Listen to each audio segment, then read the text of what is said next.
దివ్యాంగులకు అవసరమైన కృత్రిమ అవయవాలు అందించి వారు సాఫీగా జీవనం గడపడానికి అనేక సంస్థలు కృషి చేస్తున్నాయి. గుంటూరులోని భారతీయ విద్యాభవన్లో Indian Red Cross Society, Rotary International సంస్థలు సంయుక్తంగా చేయూత కార్యక్రమం నిర్వహించాయి.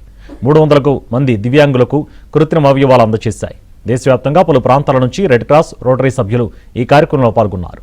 కృత్రిమ అవయవాల ద్వారా దివ్యాంగుల జీవితాలలో నాణ్యత పెంచేందుకు కృషి చేస్తున్నామని ప్రాజెక్టు కన్వీనర్ వడ్లమావి రవి తెలిపారు. నెల 16న విజయనగరంలో, 30న అనంతపురంలో ఈ కార్యక్రమాన్ని నిర్వహిస్తున్నామన్నారు.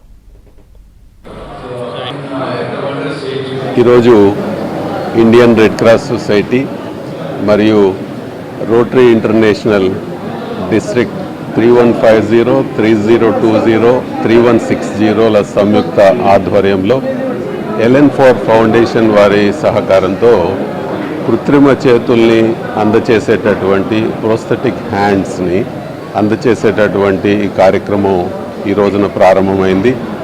సుమారుగా 250 నుంచి 300 మంది ఈ యొక్క చేతుల్ని వినియోగించుకోవడానికి కృత్రిమ చేతుల్ని వివిధ ప్రాంతాల నుంచి రావడం జరిగింది. ఈ యొక్క చేయూత కార్యక్రమం మొత్తం రాష్ట్రం అంతా ఈ సంస్థలు అన్నీ కలిసి నిర్వహిస్తున్నటువంటి ఒక గొప్ప సేవా కార్యక్రమం. ఈ సేవా కార్యక్రమంలో 2 అంతర్జాతీయ స్వచ్ఛంద సేవా సంస్థలు పాల్గొనడం చాలా శుభసూచకం.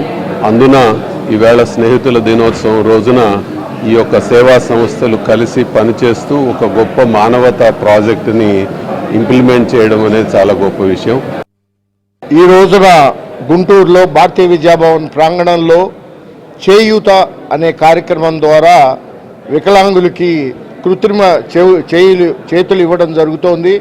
Indian Red Cross society Andhra Pradesh వారి సహకారంతో, అలాగే రోటరీ అంతర్జాతీయ సంస్థ 3150, 3020, 3160 సంస్థల ద్వారా LN ఫౌండేషన్ అనే అమెరికా ఫౌండేషన్ ద్వారా ఈ LN4 కృత్రిమ చేతులు ఇవ్వడం జరుగుతోంది.